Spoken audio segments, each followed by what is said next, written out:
When I was a young man, growing up in New York City, I refused to pledge allegiance to the flag.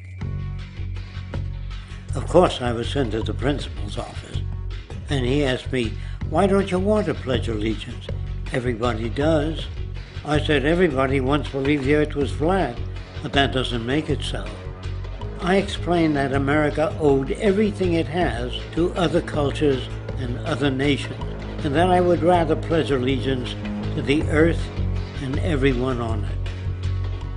Needless to say, it wasn't long before I left school entirely, and I set up a lab in my bedroom. There I began to learn about science and nature. I realized then that the universe is governed by laws, and that the human being, along with society itself, was not exempt from these laws. Then came the crash of 1929, which began what we now call the Great Depression. I found it difficult to understand why millions were out of work, homeless, starving, while all the factories were sitting there.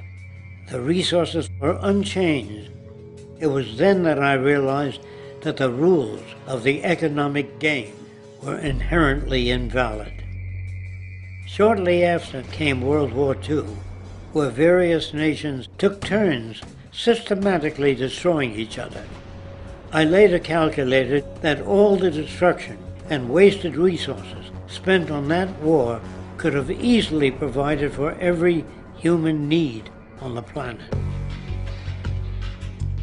Since that time, I have watched humanity set the stage for its own extinction.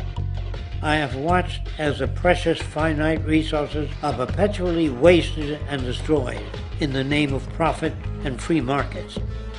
I have watched the social values of society be reduced into a base artificiality of materialism and mindless consumption. And I have watched as the monetary powers control the political structure of supposedly free societies. I'm 94 years old now, and I'm afraid my disposition is the same as it was 75 years ago. This shit's got to go.